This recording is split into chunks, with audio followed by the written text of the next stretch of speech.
mis queridos hermanos. El tema de hoy va a ser Jesucristo, centro de la historia de salvación. En Filipenses capítulo 2, versículos 9 al 10, nos dice: por lo cual Dios lo exaltó y le otorgó el nombre que está sobre todo nombre, para que al nombre de Jesús toda rodilla se doble en los cielos, en la tierra y en los abismos. Vivimos momentos históricos de cambios acelerados. La velocidad de las transformaciones a veces nos desconcierta y crea temores e inseguridades. Se busca la seguridad en medio del proceso histórico. Aparecen sistemas, planes a corto y largo plazo. En esta búsqueda por encauzar y conducir la historia, nos preguntamos: ¿cuál es la clave de la historia de los hombres? ¿Cuál es su núcleo central? ¿Habrá algo sólido, estable, permanente? Con ella se nos manifiesta que el pueblo de Israel colocaba en el centro de su historia su fe en el único Dios y Salvador del pueblo. Ante las dudas e incertidumbre de la historia del pueblo del Antiguo Testamento, la respuesta de Dios era: yo estaré contigo, yo, el Dios de Abraham, Isaac y Jacob. Era la certeza de la presencia eficaz de Dios en la historia. Dios es el Señor de la historia, pero toda historia antigua apunta al Mesías y Salvador prometido. El Antiguo Testamento es solo preparación y figura de Jesucristo y del nuevo pueblo de Dios. Cristo parte en dos la historia humana. Además, la resurrección de Cristo, que vence la muerte y el pecado, lo constituyen en el único Señor que puede sacar los anhelos de liberación y de inmortalidad que laten en el corazón del hombre. Ninguna noble aspiración humana podrá realizarse plenamente sin Cristo. Por eso, todos los hombres deben dirigirse hacia Él, el centro de la salvación. Esta convicción es tan antigua como el cristianismo.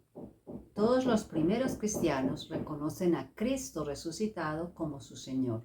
Así nos lo dice Hechos capítulo 2, versículo 36. Por lo tanto, todo Israel esté cierto de que el mismo Jesús, a quien ustedes crucificaron, Dios lo ha constituido Señor y Mesías. Y en Romanos 10:9 nos dice: porque si confiesas con tu boca que Jesús es Señor y crees en tu corazón que Dios lo resucitó de entre los muertos, serás salvado.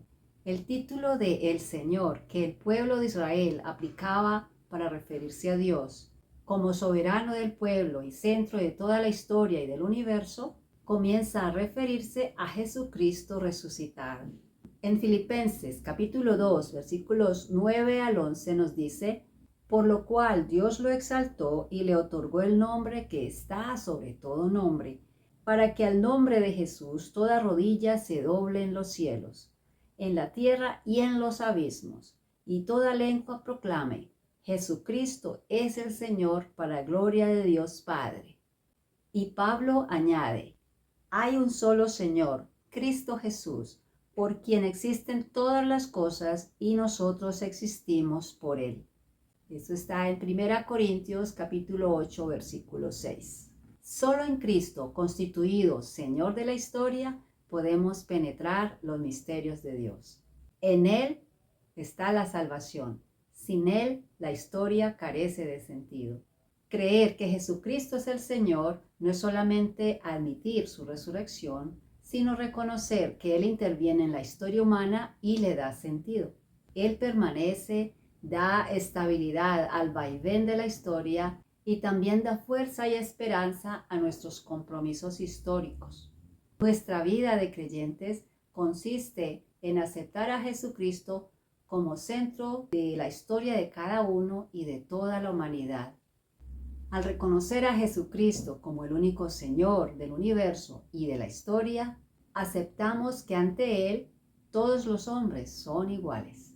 Cae así ante Él toda barrera de discriminación, de nacionalidad, de clase, de cultura, y somos llamados a ser solidarios con los demás, a transformar el mundo y a rescatarlo de las fuerzas del mal para que así Jesucristo sea verdaderamente su Señor.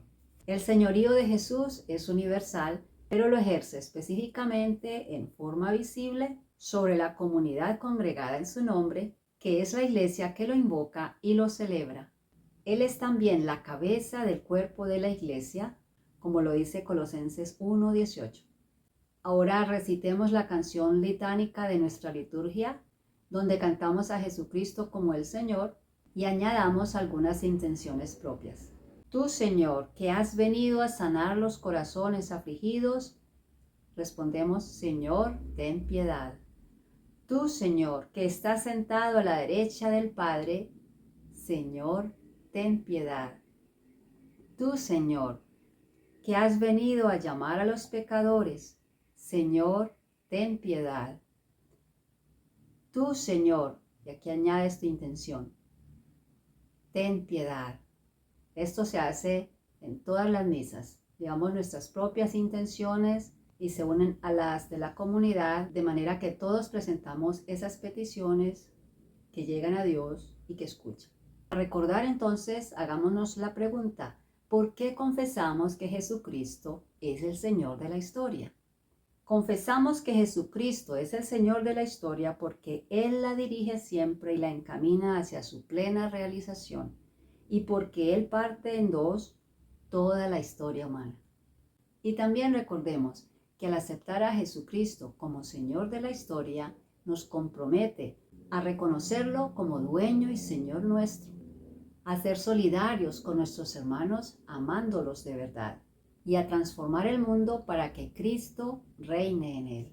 Mil gracias, mil bendiciones para todos ustedes por llegar a este punto. Espero que hayan aprendido algo más sobre este catecismo católico que persigue hacer conocer a Jesucristo como nuestro Señor y Salvador y nos siembra un mensaje de esperanza y de fe para que en medio de todos esos tiempos de adversidad, de angustia, de miedo, de temor, de depresión, lo que sea que estemos atravesando, podamos ver una luz.